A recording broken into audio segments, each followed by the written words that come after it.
नमस्कार। प्रभा साक्षी पॉडकास्ट में आप सभी का स्वागत है। आज के इस पॉडकास्ट में हम बात करेंगे कि क्या मंत्रालयों के बीच तालमेल नहीं है। रोहिंग्या मामले में हरदीप पुरी ने करा दी फजीहत, भाजपा आप आमने सामने। तो आइए सुनते हैं आज के इस पॉडकास्ट को। लेकिन उससे पहले अगर आपने हमारे चैनल को सब्सक्राइब नहीं किया है तो ज़रूर कर ले, ताकि हर रोज़ आप ऐसे ही इंटरेस्टिंग और जानकारीपूर्ण पॉडकास्ट सुन सकें। रोहिंग्या मुसलमानों को लेकर केंद्रीय मंत्री हरदीप पुरी के बयान से मचे घमासान के चलते केंद्रीय गृह मंत्रालय को स्पष्टीकरण देना पड़ा और फिर हरदीप पुरी ने गृह मंत्रालय के बयान को सही ठहराया। लेकिन साल 2014 में केंद्र में भाजपा की सरकार बनने के बाद पहली दफा दो मंत्रालयों के बीच तालमेल की कमी उजागर हुई है। रोहिंग्या मुसलमानों को आर्थिक रूप से कमजोर वर्गों के लिए निर्मित फ्लैट में भेजने के किसी कदम से गृह मंत्रालय के इनकार के बाद केंद्रीय मंत्री हरदीप पुरी ने कहा कि गृह मंत्रालय का बयान सही स्थिति को बताता है। हालांकि इससे पहले हरदीप पुरी ने एक ट्वीट में कहा था कि रोहिंग्या शरणार्थियों को बाहरी दिल्ली में स्थित बक्करवाला के अपार्टमेंट में भेजा जाएगा और उन्हें मूलभूत सुविधाएं तथा पुलिस सुरक्षा भी मुहैया कराई जाएगी। भाजपा आप में मचा घमासान। इस मामले को लेकर आम आदमी पार्टी और भाजपा आमने सामने नजर आ रही है। भाजपा ने इस संबंध में प्रेस कॉन्फ्रेंस कर रोहिंग्या मुसलमानों को देश के लिए खतरा बताया। भाजपा प्रवक्ता गौरव भाटिया ने कहा कि रोहिंग्या घुसपैठिए भारत की सुरक्षा के लिए खतरा हैं, लेकिन अरविंद केजरीवाल राष्ट्र सुरक्षा को ताक पर रखकर तुष्टीकरण की राजनीति कर रही है। अभी कुछ समय पहले ही ऐसी समाचार रिपोर्ट आई थी जिसमें जो तथ्य थे वो जनता को गुमराह करने के लिए थे। उस पर गृह मंत्रालय ने स्पष्टीकरण दिया है। राष्ट्र की सुरक्षा से समझौता नहीं। उन्होंने कहा कि मोदी सरकार की स्पष्ट नीति है कि राष्ट्र सुरक्षा से कोई समझौता नहीं होगा। रोहिंग्या घुसपैठिए हमारे देश की अखंडता के लिए खतरा है।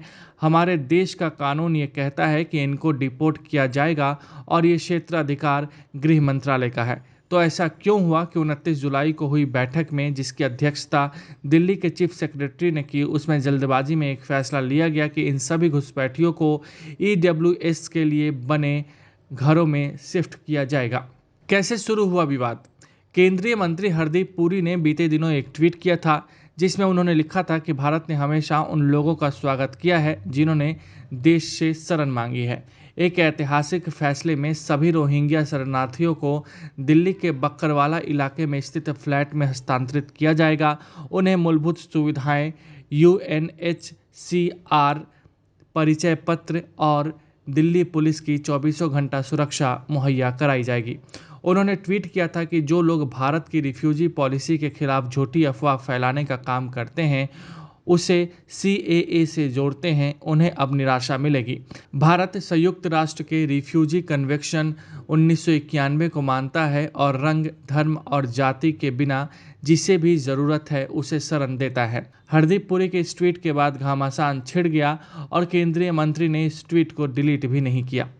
MHA ने दिया स्पष्टीकरण। गृह मंत्रालय ने कहा कि अवैध विदेशी रोहिंग्याओं के संबंध में मीडिया के कुछ वर्गों में आए समाचार के संबंध में यह स्पष्ट किया जाता है कि गृह मंत्रालय ने दिल्ली के बक्करवाला में रोहिंग्या मुसलमानों को EWS फ्लैट प्रदान करने का कोई निर्देश नहीं दिया है।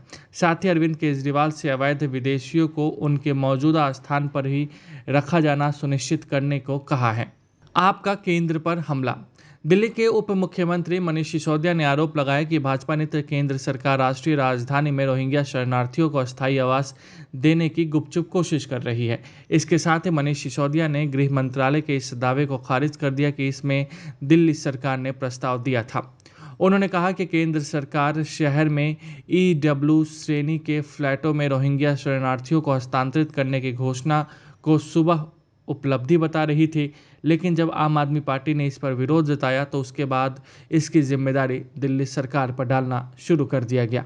तो आज के लिए इतना ही। अगले पॉडकास्ट में किसी और मुद्दे पर देंगे विस्तृत जानकारी। जुड़े रहिए प्रभा साक्षी के साथ।